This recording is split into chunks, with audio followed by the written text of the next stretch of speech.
Olá! Na nossa última videoaula, vimos os assuntos principais que serão abordados e detalhados em nossa disciplina. Antes de conhecermos os componentes básicos de um computador, é interessante que seja conhecida como é a organização básica de um computador, quais são os seus componentes principais. Nesta aula, vamos conhecer os elementos principais de um computador. Mais tarde, nas próximas unidades, tais componentes serão detalhados, juntamente com as tecnologias envolvidas para a concepção de circuitos digitais. Nesta aula, vamos conhecer o histórico dos computadores, por meio do estudo das principais gerações e seus marcos tecnológicos. A organização básica de um computador pode ser vista na figura A. O computador é composto pela unidade central de processamento, pela memória principal e pelos dispositivos de entrada e saída, além de sistemas que permitem a conexão entre esses elementos. A unidade central de processamento, também conhecida como microprocessador, é o cérebro do computador, onde o computador processa as instruções de máquina que têm origem nos programas de computador. A memória principal é responsável por armazenar temporariamente os programas com as instruções e dados que serão enviadas à unidade central de processamento. A função principal dos dispositivos de entrada e saída é a comunicação do computador com o mundo externo. Exemplos de dispositivos de entrada e saída são teclado, mouse, microfone. A figura B mostra com um pouco mais de detalhes os elementos principais da unidade central de processamento. Na unidade central de processamento, temos a unidade de controle, a unidade lógica aritmética, representada pela sigla ALU, e os registradores. Esses componentes são interligados pela interconexão interna da unidade central de processamento. A unidade de controle é responsável por receber as instruções de máquina e ativar todos os elementos que permitem a execução das instruções. A unidade lógica aritmética é responsável por realizar operações como soma, subtração, multiplicação, divisão e demais instruções lógicas e aritméticas. Os registradores operam como uma memória temporária que é empregada pelos elementos do microprocessador na execução das instruções. A estrutura do computador, como vista no slide anterior, foi concebida na década de 1940. Apesar disso, o histórico do computador é bem mais antigo. As origens do computador são dispositivos mecânicos, que não tinham elementos eletrônicos como os computadores atuais. Um exemplo principal da geração zero e dos dispositivos mecânicos é a calculadora de Pascal, que por meio de discos e engrenagens permitia a realização de operações de soma ou subtração. Todavia, a máquina de Pascal não podia ser programada.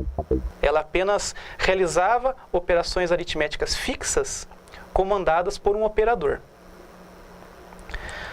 A primeira geração dos computadores surgiu na década de 1940 também, com o surgimento do computador eletrônico. Nessa época, o computador usava válvulas eletrônicas como elemento básico para sua construção. As válvulas eletrônicas gastavam muita energia e eram lentas no processamento da informação. É da década de 40 a principal contribuição da organização de computadores com a criação da arquitetura de von Neumann, ou também chamada arquitetura de programa armazenado. A arquitetura de programa armazenado definiu os elementos principais de um computador, como vistos previamente: unidade de controle, unidade lógica e aritmética e dispositivos de entrada e saída.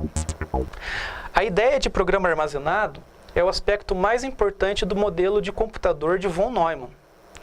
Um programa armazenado na memória do computador junto com os dados a serem processados. Embora isso seja considerado normal nos dias atuais, antes do desenvolvimento das ideias de arquitetura de programa armazenado, os programas eram armazenados em uma memória externa, tais como placas de conexões de fios, cartões perfurados ou fitas magnéticas. A arquitetura de programa armazenado possibilitou o desenvolvimento de compiladores e sistemas operacionais e tornou possível que o computador fosse muito mais flexível. A segunda geração dos computadores é marcada pelo surgimento do transistor em 1948. Os transistores substituíram as válvulas eletrônicas nos computadores e permitiram que a indústria dos computadores avançasse em uma escala maior. Em relação à válvula, um transistor gasta menos energia, é mais rápido e é mais confiável. Na figura está ilustrado um módulo de computador da época, composto de transistores e de outros elementos eletrônicos. Desde então, o transistor se tornou o elemento básico para a construção de computadores. A terceira geração dos computadores é marcada pela invenção do circuito integrado, em 1958. O circuito integrado permitiu que vários transistores pudessem ser empacotados ou integrados em um único chip ou pastilha. Isso permitiu uma redução nos custos de fabricação dos computadores e uma melhoria significativa na confiabilidade e durabilidade dos computadores.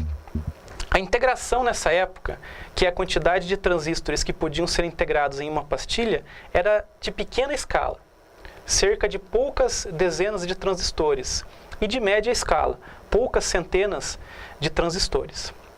A invenção do circuito integrado foi muito importante, pois permitiu reduzir dimensão e consumo dos computadores, trazendo ganhos no desempenho e na confiabilidade.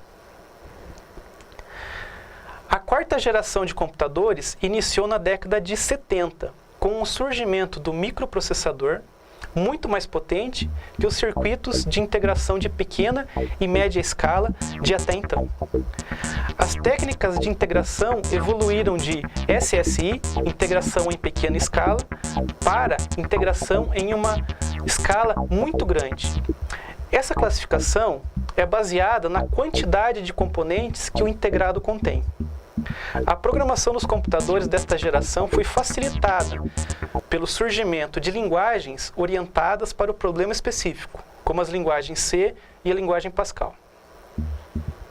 Nesta aula, vimos como é a organização básica de um computador e conhecemos a evolução do computador por meio de suas gerações. Vimos que o surgimento do transistor e dos circuitos integrados trouxe avanços para a indústria de computadores, para o hardware e também para o software. A partir do surgimento do circuito integrado, a indústria tem produzido os componentes e microprocessadores com uma integração cada vez maior. Como exemplos, o microprocessador Intel 4004 implementava na década de 70 2.300 transistores.